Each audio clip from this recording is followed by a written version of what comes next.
All right, this is Drew Canoli of FitLife.tv. You're listening to Justin and Kate of Extreme Health Radio. Remember, we're in this together. Welcome to Extreme Health Radio. Extreme Health Radio. Where natural solutions to almost every health condition are out there. Join us on our journey to find them. Now here are your hosts, Broadcasting from sunny Southern California around the world. Justin and Kate Stellman.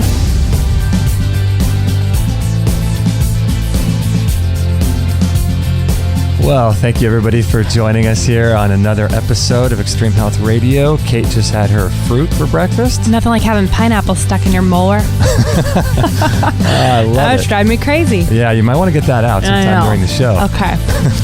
You'll see some pineapples flying across the room. That's classy. My name is Justin, and that's my wife, Kate, working on her teeth right now. Hey, I'll get it out. And this is extremehealthradio.com. Thank you so much for joining us. I know you could be anywhere in the world, so I want to thank you so much for taking time out of your day to learn a little bit about health and improving your life in some way. So really, really an honor to be here. And we're broadcasting worldwide from Southern California, and where it's a beautiful day. Golly, we've had kind of a strange summer so far, haven't we? Yeah. Really foggy, kind of cold summer, but today happens to be a really beautiful day. We are so grateful. This way Daniel Vitalis won't be jealous of our weather. This is right. In Maine. Right. We'll be introducing Daniel in just a moment. We're going to be talking about air, the third noble element. This is going to be a great interview. We do shows 4 days a week on Monday, Wednesday, Thursday, and Sunday. So it's an honor to do those. And if you'd like to follow us on Facebook and join the community, we would love that. It would be fun to have you aboard. You can go to extremehealthradio.com/Facebook. And all you have to do is click the like button on there and you're good to go. And for reference, today is, what's Wednesday, right? Wednesday, September 4th. September 4th, 2013. Mm-hmm. So if you're listening to this 5 years from now, I don't know how that will help you. But there you go. There you go. And this is episode number 148. So you can go to extremehealthradio.com/148 and you'll be able to make comments on that page and check out the transcription in time and any show notes or websites that Mr. Vitalis mentions today. So you can always check out that. And there's a few different ways to join the show. Love to have you do that. You can email me simply by going to justin@extremehealthradio.com. Or Kate, Kate, at extremehealthradio.com. And another feature we have on our website, which is really convenient for a lot of people, is that you can send a voicemail to our guest or to us straight from your computer. And if you go to extremehealthradio.com/voicemail, all one word, you'll be able to do that. And that's a great way to join the show as well. Nifty little feature. Yeah, nice little feature there. And if you'd like to support us on Amazon, a lot of people are doing that these days, and it's really, really a huge help. So, especially during the holiday season and so forth, you go to extremehealthradio.com/Amazon. Every time you make a purchase, that'll help support our show, that'll help pay the bills, and we'd be so appreciative of that. And let's see.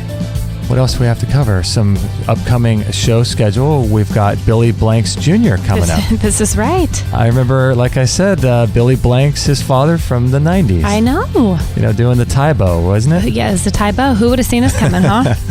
That'll be good. Be great. That'll be a good show. We like what they're doing. And then we've got Dr. Bradley Nelson.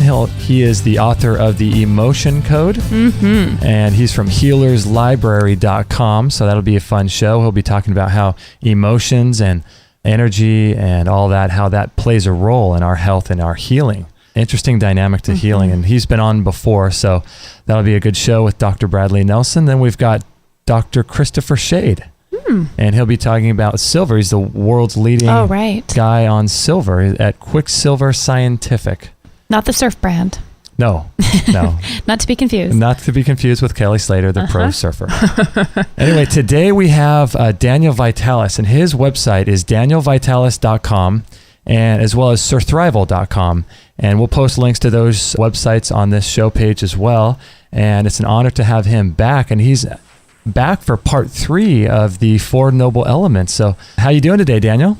Man, I got to tell you guys, I'm pretty excited to be back on your show. Oh, well, thank you. That's so great. Mm-hmm. We'd love having you. I really enjoyed the series. Oh, it's awesome. And how is life treating you in Maine these days? Oh man, life's like life. It's lots of vicissitudes. It's amazing, and it's also terrible and wonderful, and kind of all of it. So I just taking it all in.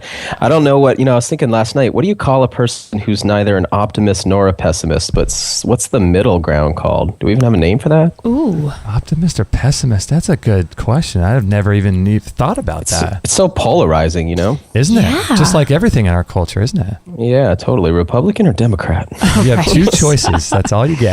Well, I don't know. I think we should coin a term, though. I can't think of a good one. I know. We'll work on that. Okay. We'll work on that. I love it. Yeah, let me know what you come up with. Yeah. Hey, Danielle, I wanted to congratulate you on your redesign of Surthrival. Looks amazing. Oh, thank you. Yeah, we've just recently relaunched that, and also relaunched findaspring.com. So those sites have been really overhauled, and it's one of those things that when you see it redone, you go, "Wow, we needed that." Yeah. So I'm really happy with that. Yeah, it's really, really good. That's great. Have you been adding some more products to Surthrival recently as well, I think? Slowly, we are adding more stuff. Lately, we've added we just added a new size of or new potency of our deer antler, because for a long time, people have been asking us for something that actually was less strong, because we had certain, sometimes people would take it and say it was too strong for them. So we came out with a product called Essentia, which is a very toned down and much less expensive version of our elk antler. So, we've been doing things like that, and just trying to make the site more robust. I have to say, I was looking on there the other day, and what do you have? Some like 6 or 10 pound bag of colostrum, something crazy. 2 kilos. It's like lifting weights. 2 kilo bag. Yeah, well, we actually, that's really required for the users. There are hardcore users of that product. I'm one of them. We use it just about every single day. So you go through it pretty fast that way. So, it's funny. You ever walk into like a GNC and you see the size of some of those, weight gain powders that they have, like these dump truck sized loads of these powders. And so we wanted to offer something that was equivalent. Yeah. Well, you've done it. Yeah, it's amazing. And now you're offering, not to get too far into the store, but what is the other, I forget what the name of it is. It's like a berry, some kind of berry. Well, we've just launched Schisandra berry, and that's Schisandra berry is this really cool fruit. It comes out of Chinese medicine, and they call it the 5 flavor fruit, and they say that it does contain all the flavors all in one thing, which in Chinese medicine is really important because it's very balanced. So the thing is if you eat too much sweet, then you need to balance it out with something bitter and something sour and something salty. If you eat too much of any one thing, you've got to keep balancing. So it's a completely balanced food. I really wanted to get a berry into our lineup because I'm a big believer in fruit consumption, but particularly berry consumption, more so than the large, sugary, domesticated fruits today. And that's completely grown in the United States, in Massachusetts, by an old Chinese man. We have that freeze-dried and packed up like that, and it's really fantastic. And, it has this cool property of helping your body adapt to heat stress, which is really neat. So through the summer, I've been making like a lemonade with it, and it helps protect your proteins from excessive heat. Yeah, I've seen that video. I think you did a video with how to make lemonade from that. It looks so amazing. Yeah, it's really nice stuff. What does that stuff taste like? Well, it's got all 5 flavors. Does it? Oh, look at you. So it's almost hard to describe it. It's so unique. It's got, it's definitely got the sweetness of a fruit, a little bit bitterness of an herb. The salt isn't pronounced, but it's balanced. A little tart, little sour kind of a thing going on a little bit of like a spicy pungency, all kind of wrapped up. So, like I said, difficult to like explain. There's nothing I can really compare it to. It's a very unique flavor experience. The only thing I could compare it to would be something else totally obscure. Like it reminds me a little bit of spikenard berry, but no. Because everyone's had that before. Everyone's had spikenard. Never even heard that word, Daniel Vitalis. Look at how much I learned. I know, it's great. That's great. Oh, man. So now this is the third part of this particular series we're doing on air. And so what is your starting point for this particular topic? Well, what I've really enjoyed about going through all these elements with you guys is I just think there's a bigger picture about, of nutrition that we can, if we step back, that we can see we're a little myopic. We look at nutrition and we think food only. So it's been nice to say, hey, we actually have a requirement for a lot more than just food. We have a requirement for water. We have a requirement for air. We have a requirement for sunlight. That's really our 4 major nutritive needs. And as we've been talking about, incidentally, you put those 4 things in, but you also put them back out. So again, we said it's sort of food comes in, And that kind of, feces comes back out. It's like the soil comes back out of us, and we replenish the ecosystem that way. And water goes in, and we micturate that out, it's called, or urinate that out. Of course, sunlight comes in to our skin, and then we sweat that heat energy back out. And with air, of course, we are breathing that air in, and then we're exhaling that air back out. So we are this creature living off the 4 elements. And I think if we want to make that a little less esoteric sounding, we could think of the example of a fish tank or an aquarium. That healthy aquarium needs fish food to go in, needs clean water to go in, needs that good full spectrum light to keep that thing going like the sun would. And then, of course, it needs that bubbler. And that bubbler is bringing in fresh oxygen into the water. And so our lungs are like our bubbler, and we live in an ocean of air. And one of the things a lot of people forget is that, or maybe have never heard, is that gas, the state of matter between plasma and liquids, the gaseous state, gas is a fluid. So we often think of liquids as fluids, and they are, but gas is also a fluid. And we live in an ocean of this fluid of atmosphere, and we are in this fluid very similar to what, say, a lobster is in the ocean, right? A lobster is a bottom feeder in an ocean of water. We are a bottom feeder in an ocean of air.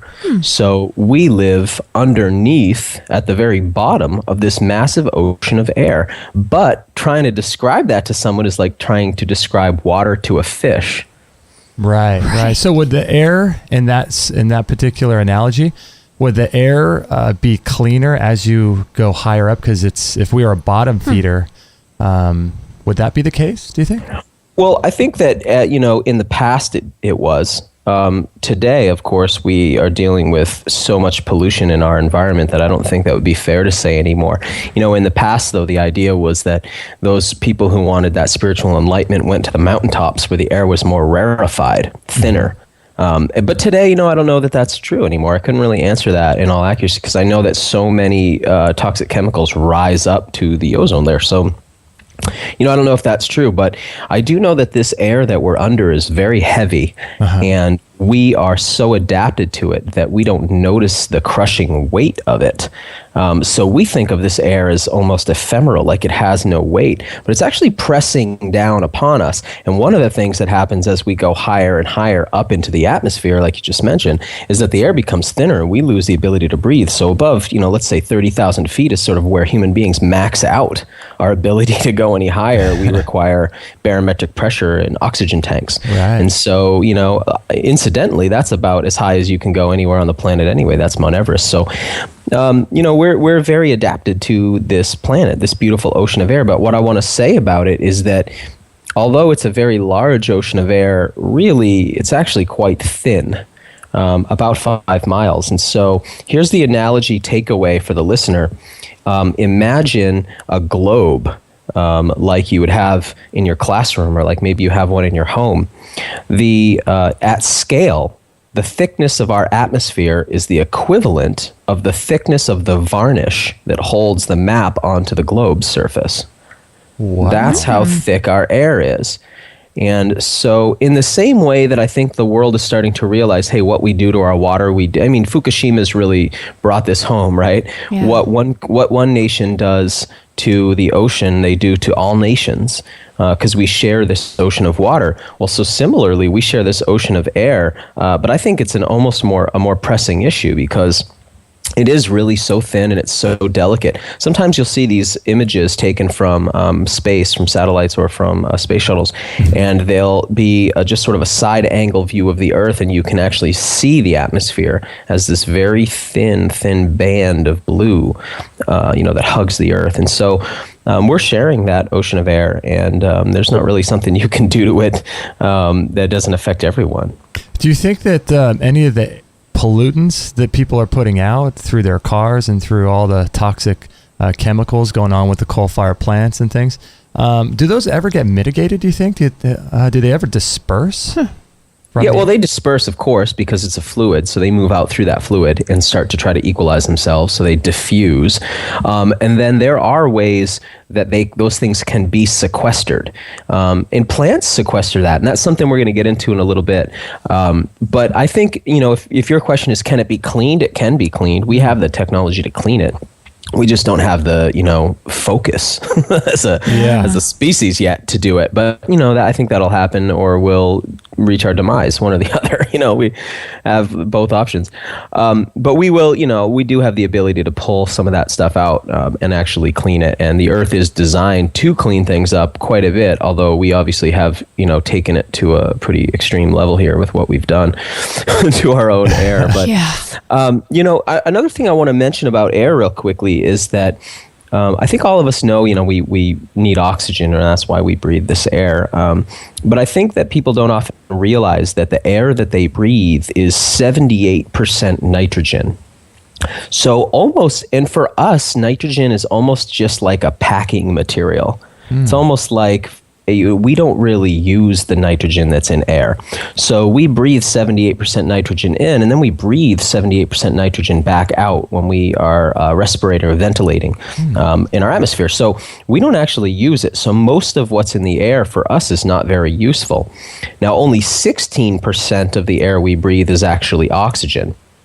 And when we breathe that oxygen in, we only use a small percentage. I think it's about 5%. And so we breathe back out about 11% of the oxygen we breathed in, because we can't use it all at once, if that makes sense. Wow. So I just want to add that, because I often wondered when I was younger, you'd see, for instance, CPR or rescue breathing. If somebody's breathing into somebody else and you're going, well, aren't they breathing out carbon dioxide? How does that work? Like, how can that help the other person? But that's because you only need 5% oxygen out of the breaths that you take, and even the air you exhale has 11%. So air is basically it's 78%, 79%, somewhere in there, nitrogen, about 16% oxygen, about 1% carbon dioxide, and the rest is made up of these sort of mixtures of gases that we don't really have much use for. So that oxygen that we need really is a small component of the air that we breathe, but it's the crucial component, and here's what we do with it. A lot of people realize that if you try to start a fire, if you don't have enough oxygen, the fire can't burn. Right. Because really what a fire is the process of oxidation. So really when you see wood burning, what it's doing is it's oxidizing. That's the same thing that happens when you spray peroxide on yourself. If you've ever sprayed peroxide on a cut and you see that it starts to like bubble and foam because you're oxidizing things, that's a fire, but it's just a very cool, slow fire. When you see a piece of metal rusting, this is an important piece as we move forward. When you see a piece of metal rusting, it's actually burning. It's burning, it's oxidizing. It's just burning very slowly. Imagine if we had a big piece of, let's say a plate of iron, and right in the middle, a little rust spot started, and we started filming that, and we let the whole thing rust out over the course of years, and then we watched that at ultra fast speed. Could you see how it almost would look like you would see it was a burn that started to spread out from a central point, like almost like if you touched a hot coal to a piece of fabric, the way that, how it would sort of burn and spread. That's what rust is. But rust is a slow fire. Now, here's what's going on in your body. When you inhale or inspire, I love that it's called to inspire. Right? Oh, that's good. Right. So when we inspire, and we bring that spiritus in, we bring that atmosphere in, and atmosphere means the sphere of vapor. When we pull that into our bodies, that oxygen attaches itself to our red blood cells, our red blood corpuscles, or erythrocytes as they're called. Our red blood cells are weird. They don't have a nucleus like other cells. They're very strange. They're designed basically you can almost think of it like a cab that can take 4 passengers, and the passengers in this case are going to be oxygen. So it's going to pick up, one red blood cell will pick up 4 little oxygen molecules that it's going to grab from our lungs, and it's going to transport it to our different cells, where our cells actually use it to burn the fuel of the food that we eat. Now when we burn that food, what happens is there's a byproduct produced, just like when we burn a fire, of carbon dioxide. Okay. That carbon dioxide is then stuffed in the cab. The cab can take 4 carbon dioxides too. And it drives back through our bloodstream to our lungs, where it dumps those off and it picks up 4 more oxygens. And this process keeps going on as our cells burn the fire of our ATP, or our internal fuel. So you really are, when people say burning calories, that's actually a very legitimate thing. Every cell has its own power plant where it's literally burning the calories that we eat, and that's how we fuel ourselves. So it's this fantastic internal fire that's taking place. Oh, that's really, amazing. really beautiful. Now, here's what's so cool to me. Have you ever heard this thing that the blood that's in your arteries is bright red, and the blood that's in your veins is like a darker, almost bluish color? I have heard that. Now, here's what happens. When the oxygen goes into the red blood cell, the hemoglobin, which is where we hold our body's iron, it actually rusts.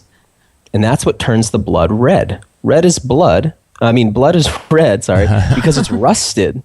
It's literally got rust in it, iron oxide. So what's happening is the red blood cells are filled with hemoglobin. Hemoglobin contains iron. We inhale oxygen. It goes into the red blood cell and rusts the red blood cell and turns it red. And that colors or pigments our blood. And then when we exhale the carbon dioxide, when the blood has no oxygen on its way back from the cell to the lungs again, it's a much darker color because it's not so rusty anymore. So that's actually this really interesting piece about our bodies, is that we are constantly rusting and then unrusting as we breathe. Ooh, this is good. This is a good time to take a break. This is really interesting. Never heard this before. I'm starting to think about maybe how important it is to breathe correctly while you're eating, and maybe not be stressed. But you think? Well, we are with Daniel Vitalis from danielvitalis.com, as well as surthrival.com, and we'll be right back after this short break. So it's been so much fun for my wife and I to put together this website with all of the articles and the transcriptions and the store and the shows for you. It's been really, really great. And if you would like to support us, we've got a really great store on our website, and we do it mostly through affiliations with products that we really, really believe in. And we search out and do a lot of research before we put any of these products on the store. So if you go to extremehealthradio.com/store, there's a little welcome video from me there, and you can learn more about what we're about and how we've chosen the products to be in our store. But we've got all kinds of great things, like a ton of DVDs that you can check out in all different tabs, as well as products for certain conditions like yeast infection and cancer and your own blood tests. And we've got physical products and digital products and diet products, where you can learn about the paleo diet and different summits, the Real Food Summit and the Perfect Digestion Plan. And we've got all kinds of different things for fitness as well. We sell yoga trapezes and yoga courses and qigong courses, really, really high quality stuff, and pregnancy products and food prep products if you're interested in learning how to cook real food, as well as a really great raw food prep program. And we've also sell lots of different herbs and supplements through Mountain Rose Herbs and Surthrival, and protein powders and blenders and dehydrators and all kinds of really, really great products. And I like the fermentation products too, where we've got courses on how to ferment anything, and you can buy fermentation products, physical products like fermentation crocks, and we've got a whole line of survival products, and like I said, blenders and juicers and rebounders and water purification systems and chemical-free glass cookware and all kinds of really great stuff. So if you're interested in supporting us, check out our store. We've got lots of high-quality products that are handpicked by me to be in here, and like I said, we do lots of research before we put any of these products in our store. So check it out, extremehealthradio.com/store. So thanks for listening, and let's get back to the show. 100% listener supported. Extreme Health Radio. Opening minds and transforming lives worldwide. Don't forget to join our thriving community for health tips, inspiration, and show updates at extremehealthradio.com/Facebook.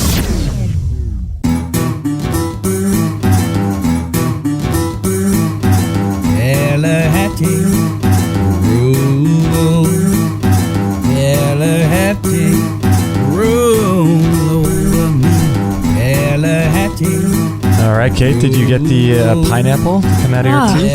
Well, It's moved around. I don't feel it, but I didn't get the satisfaction I wanted of seeing it come out. Yeah, nothing worse than having something stuck Something in your teeth. It's It's the worst. Anyway, yeah. It's all good. Gotta get that out. I can focus now. You can focus. I want to thank all of you for being on this call, and don't forget to check out our store. It is one of the ways that we use to support ourselves and to make sure that we keep our shows free for everybody. We can only do this because of you guys and your support in that way. So we work for free, and everything we offer to you is for free. So feel free to either donate or check out our store to help make sure the shows stay free. So it's really an honor to do that. And as the lady said, don't forget to follow us on Facebook. We'd love to have you join our little community, and lots of great stuff going on there. You can keep up to date with our shows and all that good stuff. And so Daniel, this whole idea of the oxidation that's going on inside our body is really, really fascinating. Yeah, it's a wild concept. Yeah, it's just really interesting, and a lot of that has to do with the breath and the breathing. Well, we're all really focused on food. I mean, I was just mentioning that a few minutes ago. It's funny because when we want to take care of our health, typically we run first to food. Some people make the leap and figure out about water. Air is one of these things that people are maybe a little bit less apt to figure out. However, it's interesting with our modern medicine system, something I shared in the past on some of the calls we did. I feel that modern medicine in its allopathic form is not a particularly valuable strategy for long-term care of anybody, and is not particularly good at taking care of disease issues. But what it's really good at is emergencies. It's really good if you break a bone, you don't want to just put a little comfrey oil on that, right? You end up with a puncture wound, and you don't want just a little essential oil. You want modern medicine's emergency care in those kind of situations. Now, the whole emergency care system, from the first responder up to the emergency room physician, surgeon, is all based on, it all starts with, the whole education of anybody in that system starts with what they call the ABCs. That's airway, breathing, circulation. So the very first thing someone learns, whether they're going to be a surgeon or they're going to be an ambulance worker, or they're just going to be a first responder citizen, is protect the airway. That's the first thing. If you come onto the scene of somebody who's unconscious, the very first thing you do after you make sure you're going to be safe there is you make sure their airway is open. If their airway is open, you make sure that they're breathing. Why? Because if you're not breathing, if you don't have an open airway, there's no chance of life. Because you can only live a few minutes without breathing. Now, there are people who've trained themselves to go longer. We see these amazing feats that different performers do where they can go maybe 10, 11, 13 minutes without breathing, and that's very rare. For the average person, they say 4 to 6 minutes without breathing, we start to get brain damage. Now, there's a lot of leeway there. That's a generalization, of course. If our body's very cold, we can go longer. But in general, we need breath within the first 6 minutes. And without that, we don't make it. So while the nutrients in food are very important to us, I personally know people that have gone longer than a month without any food intake. While water is critical to us, and they say you typically have 3 days without water, I know people that have gone without water for 7 days. So I know that those things are very possible. But you can't go 7 days without breathing. Our most critical, the most important thing is making sure that we have what they call a patent or open airway, and that we are ventilating and respirating properly. Now, for the listener, ventilation is the term for actually moving air in and out of our lungs. And respiration is that process of gas exchange of carbon dioxide and oxygen that happens in the lungs and in the cells that we were talking about before, that keeps that oxidative fire burning inside of us. Right. But if we're not breathing, that fire goes out and a person dies. So it's so crucial that we are breathing. That's how we really interact with our atmosphere. We pull that in and we expel it back out. And I think that a lot of us imagine, you remember that old game Mousetrap? Oh, yeah. I love that game. I often joke, I imagine sometimes if we're not educated about anatomy and physiology, if we haven't maybe taken anatomy and physiology class, or maybe butchered an animal before, or had somebody teach us about these things, or taken the self-study time to learn about it, sometimes I think people picture the inside of their body like mousetrap, you know, like Totally. little gears and cogs and little ropes and pulleys, and what's really in there? We don't really know. So I think a lot of times we think of our lungs as these empty bags, like hollow bags that fill up with air. And often we think our lungs are a little bit lower than they are too. So the average person's lungs kind of start right around where their nipples are. And they come quite high up, even poking above the collarbones. So they're actually quite high up in the body. And they, contrary to what most people think, are not a hollow organ, but they're a solid organ. So your lungs are not a bag. They're much more like the material that's inside of a couch cushion, that open cell foam material. Yeah, it's interesting. I had the opportunity many years ago during a cadaver situation at a local college here, and we were able to hold the lungs and squeeze them, and it was really fascinating. So as you saw, incredibly lightweight, right? They are incredibly light tissue. They are incredibly expandable, because even holding a lung, this is going to sound a little weird, but you can inflate it, which is a fascinating experiment. For anybody who ever has the opportunity to either work with a cadaver or do a butchering of an animal, it's really interesting to open up the diaphragm so that you can see the base of the lungs and then actually ventilate that animal through the mouth. And it's fascinating to watch the lungs inflate. You learn a lot through that process. You know, people could actually do that if they went to, what is that guy's name? Daniel, you might know who he is. He's the guy that has the anatomy of all the people, that you can go actually see the human body in different he like forms. plasticizes them? Yeah. The body. Body Works. Body Worlds or something. Body Worlds. Yeah. What a fantastic thing that is. Yeah, that would be interesting. Just a side note, I think, if I understand it correctly, that thing got so popular that I think the source of some of those bodies is a little creepy now. I'll let the individual listener do their own research on where those guys come from. But it is a fascinating thing. I really love anatomy, and I think a lot of times people talk about anatomy and physiology like they do about high level mathematics, like it's very scary and overwhelming to learn about. But I think there's so many really wonderful, fun to look at anatomy guides, and people do really well if they're really interested in health. They'd be really well served by learning how their anatomy works. So back to what I was saying, your lungs are like open cell foam, like the stuff that's inside of a couch cushion. And you can picture that if I squeeze a couch cushion, maybe let's imagine I have a couch cushion, like a leather couch cushion, and I cut a hole in the leather, so now we can see that foam that's inside. And then I squeeze the couch cushion, all that air is going to come out that hole. But as soon as I let go, air's going to just rush back inside and fill up all the little holes in that foam. That's kind of like how your lungs work, with your diaphragm drawing down and stretching them out, and air is pulled, it's vacuumed into your body. And so that's how we ventilate back and forth, back and forth. There's this temptation to think that we should start trying to breathe deeper. There's a temptation to say, wow, I actually have about 3 or 4 times the lung capacity that I use in my everyday normal breathing. I should probably try to breathe more deeply. But that actually, we're learning, is a bit of a mistake. So what we don't want to do is start changing our breathing too much. Now, that's not to say that the average person might not be in a chronic stress reflex and they might breathe very shallowly and high into the lungs. That's not what I'm talking about. But what we don't want to do is try to say, it's kind of like hearing, oh, vitamin C is really good for me, so now I'm going to overdose myself on vitamin C. We know that the oxygen is really important, but we don't want to overdose on it because it is oxidative. And that's actually one of the things that kills us over time. And that's one of the things that takes people down, oxidative stress. That's why we need antioxidants.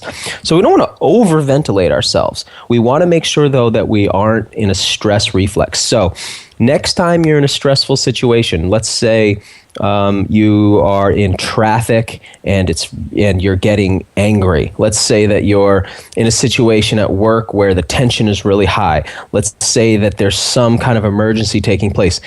Next time that's happening, if you can, tune into what happens to your breathing. It's not a thing that you're consciously able to control unless you are aware of what's happening. It just takes over. It's a reflex. You'll start to breathe very shallow and high in the lungs. Now, some people, because they never release their stress, they constantly breathe like that. So for those people, it's not about trying to breathe more deeply. It's about actually just relaxing and letting the body breathe itself. Do you think we're doing any damage to ourselves by training our bodies to breathe so shallow the way we do? I think that we do damage to ourselves by being in chronic stress. And I say that as somebody who's really good at living in chronic stress. So I'm right along with all those people I'm talking to. It's a constant work for me to learn how to balance myself with the motivation that comes from stress and relaxing myself. Now, we have these two parts of our nervous system, two parts of our central nervous system, I should say, the parasympathetic and the sympathetic. The sympathetic nervous system is our stress reflex. When our sympathetic nervous system is active, we start breathing fast and shallow. When our parasympathetic nervous system kicks in, we start to breathe more deeply and in a more relaxed way.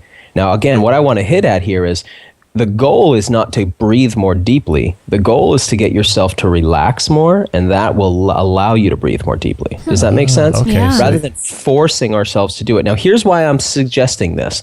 And again, I'm saying this from a lot of experience of doing a lot of experiments on myself, and there's no reset button. So if you change something in your body, everything has to change to match that. Now, here's the thing about breathing. Breathing is the primary way we regulate our pH.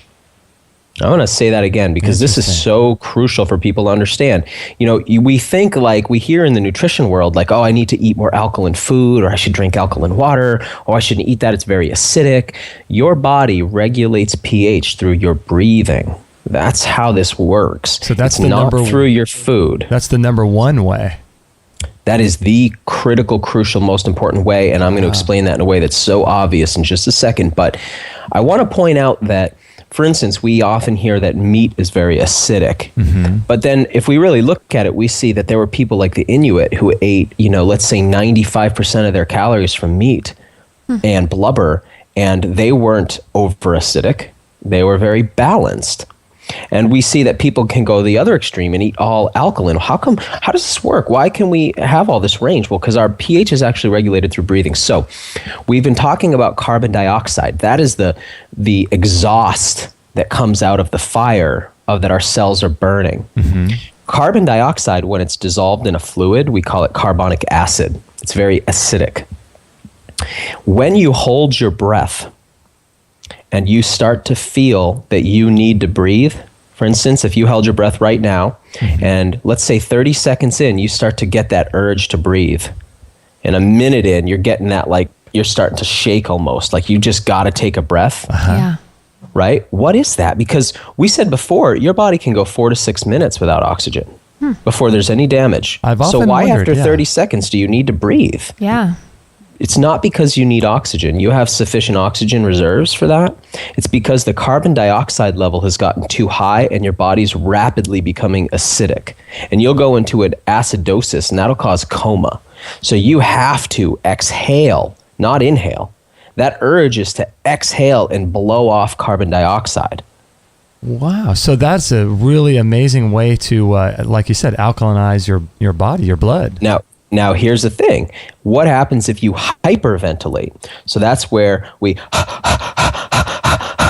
you'll see that swimmers, deep sea divers, underwater divers will sometimes hyperventilate before they go into a dive. That's because if they can blow off lots of carbon dioxide, it takes longer to get acidic and they can stay underwater longer. Does that make sense? Okay, yeah. I have seen people do that. It's not necessarily safe, because sometimes they pass out as a result underwater. So it's not the safest thing, but you can blow off carbon dioxide. If you try this, hyperventilating, blowing off carbon dioxide, you're blowing off acid. That turns your blood very alkaline. Now you can hold your breath, and it takes longer for the cells to fill you up with carbon dioxide again and get acidic. Now, if you hyperventilate too long, you'll notice you get lightheaded because you're becoming too alkaline. And if you keep going with that, if you keep hyperventilating, you'll pass out. because you're too alkaline. Yeah, that is so fascinating. Yeah. We have this story, this myth going through the health world that's been going on for a couple decades here now, that, we're supposed to be alkaline. Your blood is not supposed to vary its pH very much. I think the blood is 7.135 to 7.145. I'm pretty sure that's the narrow range of pH for your blood. If it changes very much, you die. So you have to maintain this pH. We don't want to change it too much. So if we either hold our breath, we become too acidic and we pass out, or if we blow out breath too much, we get too alkaline and we pass out.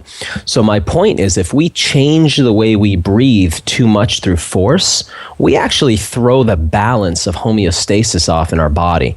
So we don't want to get into this thing of, I'm going to forcibly breathe more deeply. It's better to get into a situation where we relax and let our body breathe itself how it wants to. That's Does that make interesting. sense? Yeah, it does. We got to take a little break here.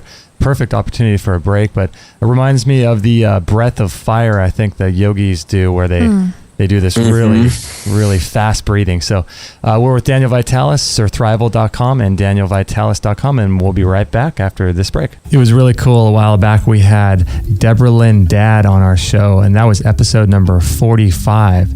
She's kind of like the queen of detoxification and getting toxins and chemicals and poisons and drugs out of your body and out of your home. She has a really, really great website. And again, that was extremehealthradio.com/45, her interview that we had. And she turned us on to a really cool product. It's a natural zeolite, which is pretty amazing, actually. And if you're interested in that kind of thing, you could check it out at extremehealthradio.com/zeolite. That's ZEOLITE. That will redirect you to this really cool product that she turned us on to. And I talked with her at length about it, and I've been doing a lot of research about it. And zeolites are adsorptive, so they're positively charged, and they bind to anything that's negatively charged, which is like toxins and poisons and chemicals and all these things that we're exposed to. And what they do is they just pull them out of your bloodstream. The size of the zeolite molecule is really important too. So the smaller the size, the more powerful and the more toxins it's going to grab onto and flush out of your body. And this one I think is 0.03 microns, which is really, really small. I think it's the smallest in the industry from what I've learned and from what I've researched. So it's really, really a cool product. And if you're living in the modern world and want to get these heavy metals and toxins and poisons out of your bloodstream, check it out, extremehealthradio.com/zeolite. And it's about, I think, $24 per month for a bottle. And it's really a great way to get rid of these toxins and poisons out of your bloodstream and capillaries and out of the cells and all that kind of stuff. And we really, really liked the product and spoke with the company and trust Deborah. She's done a lot of great work. So if you're interested in that kind of thing, check it out, extremehealthradio.com/zeolite, or you can read about it more on our store as well. And thanks for listening, and let's get back to the show. All free shows, all the time on Extreme Health Radio. Opening minds and transforming lives worldwide. Join our community today. Sign up to our email list and instantly get our free gift to you, along with loads of inspirational content and cutting-edge tips to help change your life at extremehealthradio.com/subscribe.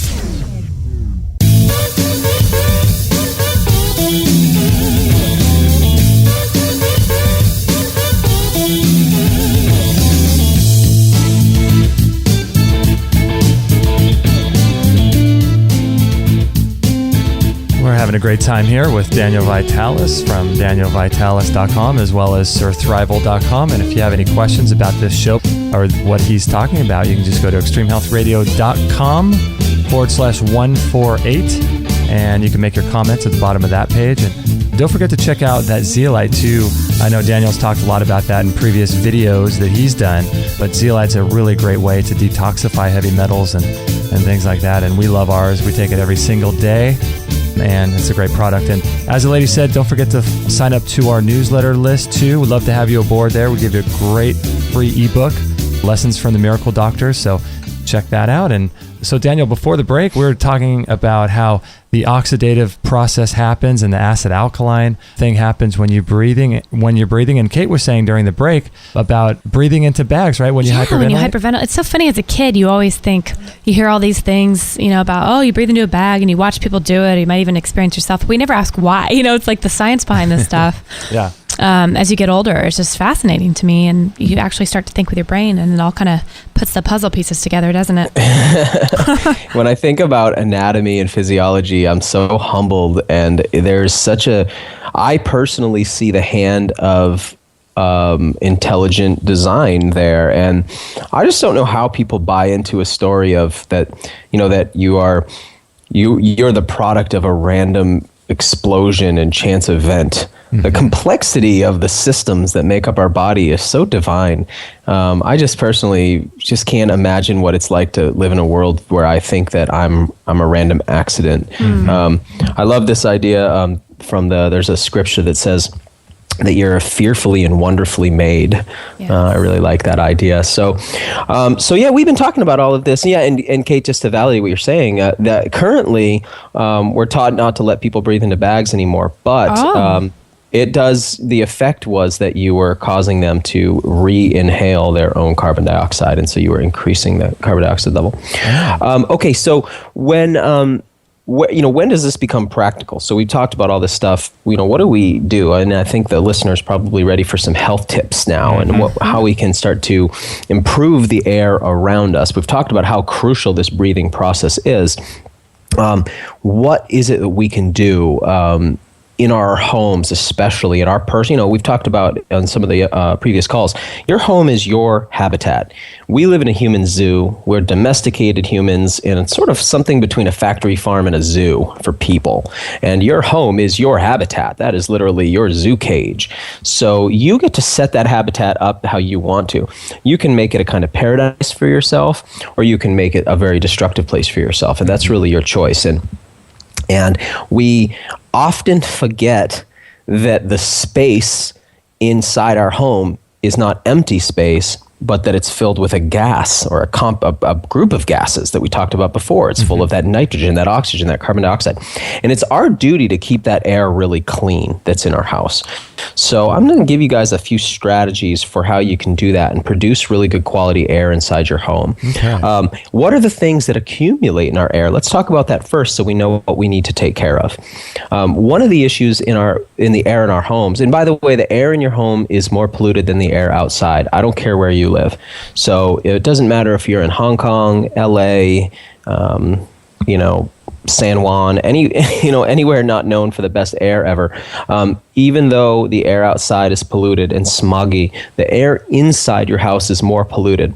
So we need to purge our air of pollutants. One of the reasons the air inside of our homes are more polluted than the air outside is because the things inside of our home are invisibly outgassing. Outgassing gases from their manufacturing. So like plastics and things like that. Exactly. Yeah. And things that are more subtle, like for instance, the glue that holds things together. So, as we have this call, I have a beautiful maple hardwood floor here. But if I were to peel that floor back, I would probably see that there was an adhesive used to hold that floor down. And I bet the subflooring material is probably plywood. And the plywood, all those plies are held together again with adhesives, right? Mm-hmm. So those materials outgas. So even if we were to, unless we literally built our house from only things in our forest, there's going to be materials in our house that outgas. Typically, what we're talking about here are volatile organic compounds, or what we often abbreviate as VOCs. And these volatile organic compounds, probably the best known of which is formaldehyde.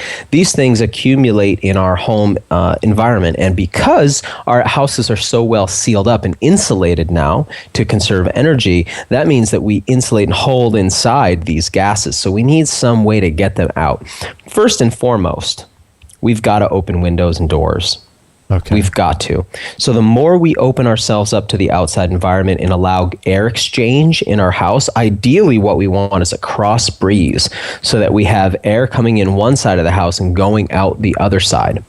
So we're in one way that I'll sometimes do that if I'm feeling the air inside the house is a little stagnant is I'll open up on one side of the house, open up on the opposite side of the house, and I'll put a fan that blows air out one side and sucks air in the other side, if that makes sense. Yeah. Mm-hmm. So that I'm exchanging the air so that you are cleaning the air in and out. But you want to definitely allow for gases to escape and fresh air to come inside, which we'll get to in a minute. The next best way to deal with this, and this seems so obvious, but there's some really great science behind it as well, and that's houseplants. Houseplants are a really effective way of sequestering VOCs out of your air, neutralizing them, and locking them into the soil that the plant is in. This research that I'm referencing comes from NASA. And what NASA was looking at was how do we send human beings up in these sealed containers full of all of these plastics, right? Space shuttle environments that are completely outgassing. How do we keep people healthy up there? And what they looked at was, well, could we use plants? And they took a selection of common house plants and tested their ability to absorb things like formaldehyde from the air. And they found that these things were incredibly effective. And there's a really great study, which you can find free online, about this. It's all about the different plants that they tested and how effective they were at removing VOCs. So that works in your home as well. So gases are something you can't get out with an air filter. If you brought a really good air filter into your house, the gases just pass right through it. So an air filter does not take out VOCs like formaldehyde, but plants will sequester those gases. And opening your house up and allowing them to ventilate. And then, of course, first and foremost, is being conscientious about what we bring into our homes. However, I think if I said never bring a toxic thing into your house, I'd be a hypocrite, because I know that I do. We all do. It's very difficult not to, right? If you have, I don't know anybody who's not bringing things into their homes. I mean, the computer that we're using right now is outgassing. The phones that we're using, they're outgassing. The printer paper that we bring home, it's outgassing. So, all these things add up, and that they accumulate, and then we, if we're not careful, will bioaccumulate those toxins in our bodies. So we need to get that out. So would you recommend an air purifier just as a backup kind of thing? Well, we're going to get to what the value of an air purifier is, and I do recommend that. But I just want to be clear, what an air purifier is going to do is something different. Okay? So let's talk about a filter now. A filter is slightly different than a purifier. So a filter that we bring into our house, and the kind of filter we want to look at is called a HEPA filter.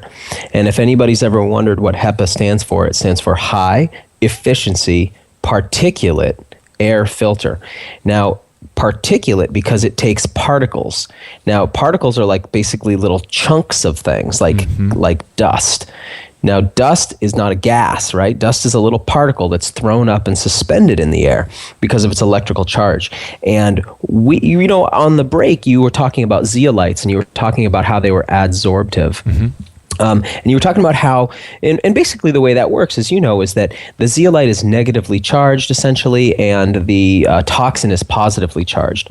Well, similarly, a lot of the things in our air are positively charged, and that keeps them floating around like dust. Now, the dust can be sucked up with a HEPA filter, and what the HEPA filter will do is the air gets pulled into the machine, the dust and all the other particles, like from cooking, let's say, the soot, from smoke, things like that. Those part from candles. Say we're burning beeswax, healthy, beautiful beeswax candles, but some smoke is emitted. That all gets pulled up and sucked up into the filter and locked inside the filter, so that it's not floating around. I often point out to people, I think we've all had the experience of seeing a shaft of sunlight come in through a window at an angle and lighting up all this dust in the air. You guys have seen that, right? Yeah. Now, remember, we said your lungs are not hollow. They're more like that couch foam. What happens then if we're sucking all that dust? Remember, that shaft of light shows us that the whole room is filled with dust, not just that shaft of light, the whole room. If we're breathing that stuff's getting stuck in our lungs. The only way to get that stuff out of our lungs is to produce mucus, that the mucus can then carry that up and we can cough that out. So if the less of that we're breathing, the less mucus we have to produce in our lungs, the less stuff we have to cough up and choke out, and the less stuff that darkens and sticks to our lungs. So a HEPA filter means it filters the air so your lungs don't have to be the filter. If that makes sense. Okay. Now, a HEPA filter, the best thing what I'd recommend is you get yourself a quality HEPA filter, get yourself a few extra filter cartridges, and then those cartridges, by the way, last me years sometimes because I use it very infrequently. I don't run the HEPA filter all the time, and I move it around the house. So you don't need one in every room or something like that. Okay. You can just move it around the house, and you can run them a couple hours a week. They're very inexpensive to run, and what you're doing is you're pulling all that stuff like that dust out of the air. The reason we have dust is because we're shedding skin cells, and that's what dust is. Dust is skin. So when you go to grandma's house and the shaft of light comes in and you see all that dust, that's all the dead skin that's accumulated in her house over the course of years and years and years. Wow. That's kind of gross. Yeah, we don't want to breathe that. No. Do you use an air filter when you sleep? It doesn't matter to me if it's on when I sleep or when I prefer to shut things down when I sleep. Okay. And it's not about when I have it on. It's just making sure that I have it on enough that dust isn't accumulating in the house. I see. That makes sense. Mm-hmm. So the filter is really good for removing particles. The plants are really good for removing gases. Now, the next thing, the purifier, that's going to be something that produces ions, negatively charged ions. Now, again, we said that this is just like consuming clay or zeolites in our bodies. We're doing it to our air. So when you see these ion generators, and a lot of people will remember that there was the ionic breeze, I think it was called. It's as seen on TV. They had a lot of commercials. They sold this tower that produced ions. And then after that, lots of machines became popular. And now you can buy them right at a local like hardware store, or a Walmart even will carry them, any department store. They generate negatively charged ions. Often some of that is going to be ozone. And they put that out into your air, and there's a smell from it that's very fresh smelling. I love it. I have a little neck-sized one that I wear as well on airplanes and things like that. It generates something that smells like there's just been a thunderstorm. Right after a thunderstorm, there's this electrical smell in the air. That's because the rain brings down ozone to the surface, and ozone is negatively charged. And when ozone gets knocked down to the surface of the earth, the ozone basically burns, oxidizes all kinds of toxic stuff. And that's one of the way the earth cleans itself. Well, we can replicate that in our house. You turn on the ion generator, it sends out negatively charged ions. The negatively charged ions adsorb to things like dust, and then the dust falls out of the sky and lands on the floor so it can be swept or vacuumed up. So the ion generator also adds electrons, free electrons, back to the air. Outside, there's a lot of electrons in the air. That's why we call the air fresh. The air inside gets stale because we breathe up and use all the electrons, and the air becomes stale or stagnant, or basically it's already been breathed. Okay. So what happens when we use an ion generator is we start to generate clean, fresh air in our house, and that's the kind of air that we find in places where there's a lot of electricity. Again, after a thunder or a good rainstorm, at a waterfall, in a forest, at the ocean. Those are places where there's a lot of electrical activity in the air, and we can use those electrons in our bodies. We need those free electrons. So, because we're an electrical being. So when those are not present, the air is such that it makes people sleepy and stagnant and lethargic. So if you go into an old building, like I notice it in my town buildings, like if I have to go into the town hall, or if I have to go into the DMV, where the air is really stale and stagnant, and it's hard to even stay present, awake, and focused, it's because there's no ions left. That air has just been breathed up.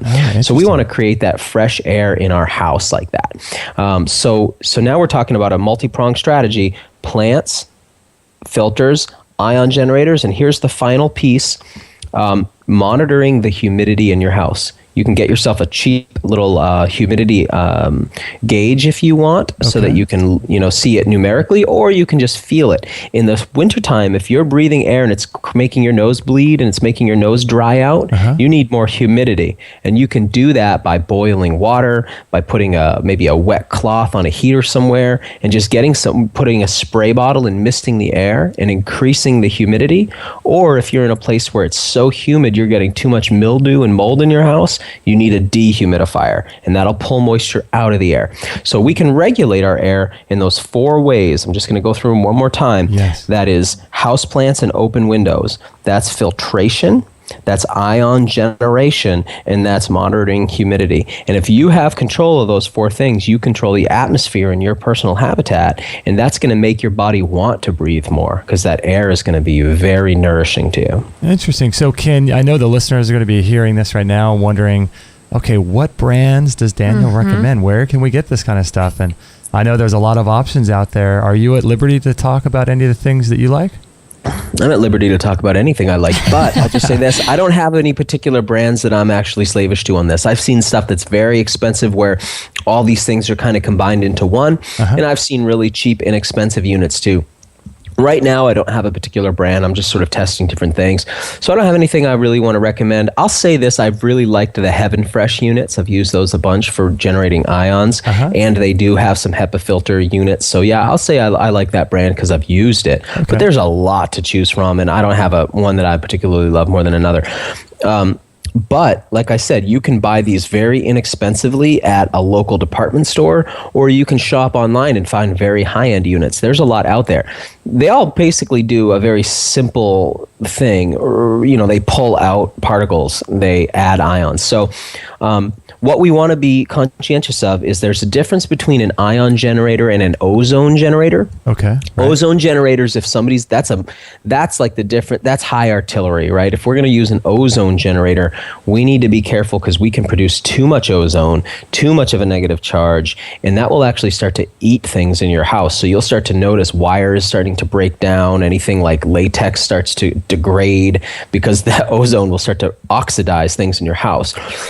So if we're going to have an ozone generator, we can only run it for short periods of time compared to an ion generator, which we can run more often. So that's just a little caveat. But yeah, I don't have any brands that I'm particularly slavish to, and I really encourage the listeners to chat, get together, kind of communicate, maybe come up with some brands that they like, or I encourage you guys to sort of maybe for your store that I've been hearing so much about, find something that you like there, because these things really can dramatically impact somebody's health in a way that we just don't think about it. We think so much about food, and I'll see somebody eating, $150 green powder, breathing air that isn't fit for human consumption.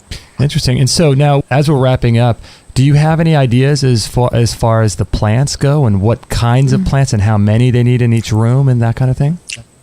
Well, here's the thing. I live in a really small cabin-like building out in the forest. I don't have a room for a lot of plants, and I don't need a lot of plants because my house is very small and I live on 100 acres of forested land, and our windows and doors are open to the point that we live with insects. So we don't need as much because we have all this air moving in and out of the house all the time. Okay. But if I lived, let's say, deep in a city environment where there wasn't this expanse of plants all around my house, let's say more concrete around my house, because right now I am surrounded by trees. If I was in the city, I would want as many plants as I could healthfully maintain. And I would want them in as many rooms as there was light sufficient for them to survive, right? So it depends. If you are in an environment where the air is really bad, you're going to want more plants. If you're in an environment where the air is really good, you're not going to need as many. What I noticed in NASA's study was that it almost, they did rate certain plants, like for instance, the spider plants were better at absorbing formaldehyde than certain other plants, but only slightly. And really, it looked to me like it almost didn't matter what plants you had. As long as they had leaves, broad leaves, they did a really good job of sequestering toxic gases. But what they did say that was most important is that the zone where the plant meets the soil can't be covered. That area, it's actually really happening at the surface, maybe bacterially, where the plant and the soil meet. So we need to make sure that that space is open and clean. So if lots of leaves have fallen and are covering the soil, you need to clean that up so that that area is exposed. Oh, okay. Interesting. Huh. Wow. So it's actually happening at the soil level then, like you said. At least partially, yeah. At least partially. Interesting. Wow, that was just quite the download. Thank you, Daniel. That was amazing. Thank you guys so much. It's really been fun to get to share, this 4-element idea. I can't imagine that I personally thought of it, but for whatever reason, hasn't really come out. But it seems so obvious, right? We need food, water, air, and we need sunlight. And those 4 things are crucial to a complete health strategy. If any one of those are missing, how healthy can you be? Right. If anyone is missing, how far can you really take it? So we need all 4, and we need to develop all 4 simultaneously and in balance to each other. So it's just been great to be able to share all this stuff, because there's just so much more than food. No, I know. I love it. Isn't there, though? Yeah, it's good. It's a good reminder, too, because that's what you're trying to do, is just remind people that there is more than just food and water. And sometimes people don't even get into the water, but like you said, people gravitate to one side and polarize themselves and forget the other elements. So this is really, really a good reminder. So thank you, Daniel. That was awesome. Yeah, you're welcome. And I'm still going to come up with a word for you between optimist and pessimist. I'll get back to you on that next show. All right. Thank you so much. Thanks, Daniel. Well, there you have it. Well, more than you ever can imagine every time Daniel Vitalis gets on the other line. I know, right? Golly. Air, water, fire. Oh my gosh. I was laughing at a couple points during the interview because he's just got so much information, the stuff that no one thinks about. Yeah. You know? Yeah, it's like jam-packed with just tons of facts. I mean, who knows this stuff? I know. I was laughing a couple times too during the shows prior to this because, I would advertise the show as, hey, Daniel's going to be talking about air. And you think about how... What the heck? What the heck is he going to say about air? Yeah, who talks about air? But it's really fascinating. It is. If you guys are looking for a good air filter, we talked to Doris Rapp. I forget what episode she is. I'll put a link to this show page, extremehealthradio.com/148. And she recommends the Austin Air Purifier.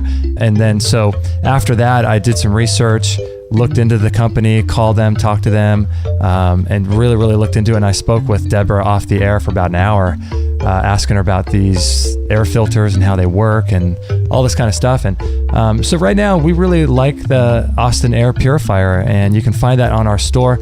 Currently, our store is completely messed up. So I have disheveled. I apologize. We're rebuilding that store. So if you're listening to this in the future, you can check that out, and hopefully it's the new version. But it'll be there. Yeah, if you go to extremehealthradio.com/Austin, AUSTIN, you'll be able to check out those air purifiers. And then we'll put the link as well to listen to the show with Dr. Doris Rapp about why she recommends those. And also, like Daniel said, just get something, Yeah. If it's not the Austin Air, I was going to ask him during the show, just putting a little intention. Yeah. Just buying the cheapo thing and just getting used to the habit of turning it on and buying it and bringing it into your house. I think that alone it's like praying That's what we've for done. your food. Yes. It's like bringing a little intention into your living, I think that alone, even if the air purifier doesn't do anything. That's true. Placebo effect. Yeah, it's the cleanest air that you've ever... Yeah, cleanest... Well, what you think is the cleanest air. You think, hey, maybe there's something to that. But, just getting that intention started and living with intention and bringing these things into your house. And I also wrote an article a while back called, let's see, what's the title of it? I'll put a link to it on this show page, How to Grow Cleaner Air Inside Your Home. And we talked about the bamboo palm, the snake plant, the erica palm, the spider plant, the peace lily, and the Gerbera daisy. Oh, the Gerber daisy. The Gerber daisy. Yeah. And there's a great video on that page too, and an infographic as to what these things do. So we'll put a link to that. I didn't know that about the daisy. Yeah, the Gerber. A lot of women love them. Oh, really? I think it is Gerber. People call them Gerber. I don't know why. But And I'd never heard that from Daniel about making sure the soil gosh, I know. down below is uncovered so that transfer of exchange can happen. I love how he just paints really good pictures it is so funny thinking we're walking around on this earth and we're bottom dwellers really of like an aquarium situation with the air. Yeah, it really painted. It's so funny, isn't it? It's a good picture, yeah, because we're almost like the lobster eating the garbage or, breathing the garbage air that's very close to the surface. Yes. We are bottom dwellers. I don't know. We don't have an exo. We have a regular skeleton. We don't have an exoskeleton. I don't think we have an exoskeleton. You drop us off 100 feet, we die. Yes, very true. You are very true, very right. Oh man, interesting stuff. So yeah, check out that Austin Air Purifier. And also, if you are in tune, if you're kind of resonating with Daniel Vitalis's products and things like that, like the colostrum we talked about. Oh, yeah. We take that, and the pine pollen is amazing stuff. We take that as well. If you want to go through our link, we would be so appreciative of that. If you go to extremehealthradio.com/Surthrival, Surthrival, Surthrival, that'll take you over there anytime you want to make a purchase, and we'll get commission. And I really stand behind Daniel and the work that he does. I do too. You know, he's not only is he fun and entertaining, but he's just a good guy, and he puts out the best of the best of. He's really anal about his products, which I think is just awesome. Putting stuff in Myron glass and doing a dual extraction of his. He's doing a dual extraction of his mushrooms in spring water that he collects himself. I mean, it's like amazing. Who goes to that? I don't know. Seriously, right? Yeah. So anyway, guys, thank you so much for listening to this show. If you want to make a comment, you can go to extremehealthradio.com/148, and you can make a comment on the bottom of that page and talk about what you thought about Daniel and his show here. So thank you so much, everyone. And always fun hanging out with you guys. Yeah, and if you know anyone who would be interested in this show, please share this on your Facebook wall or to your friends or via email. Please pass it on to people you care about, because we are just a mom and pop deal here. It's just Kate and I, and little Maggie Brown. And little Maggie Brown. She does a little bit of transcription every now and then. With her little doggy hands. So if you can share this show, that would really help us get the word out and keep serving you in a free way. So that would be very, very helpful. Yes. All right. Thank it's you, time guys. for us to go. I think I'm going to I got to make my smoothie. I know you are. I got to do that. Bye. All right, guys. Thanks so much Bye, for listening, guys. and we'll catch you on the next episode.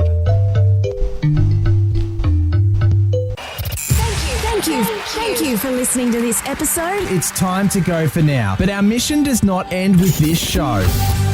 Justin and Kate will be back with another interview packed full of ideas, discoveries, and unique ways to regain your health. Head on over to extremehealthradio.com/subscribe and instantly download our free gift too, that contains cutting-edge strategies to start making healthy lifestyle changes today. No material on this blog is intended to suggest that you should not seek professional medical care. Always work with qualified medical professionals, even as you educate yourself in the field of live food nutrition and alternative medicine. I'm not a doctor, nor am I offering readers or listeners medical advice of any kind. None of the information offered here should be interpreted as a diagnosis of any disease, nor an attempt to treat or prevent any disease or condition. While information in this blog and during this podcast is discussed in the context of numerous conditions, it can be dangerous to take action based on any of the information on this podcast or in this blog, or to start any health program without first consulting a health professional. The content found here is for informational purposes only and is in no way intended as medical advice, as a substitute for medical counseling, or as a treatment or cure for any disease or health condition, and nor should it be construed as such. Always work with a qualified health practitioner or professional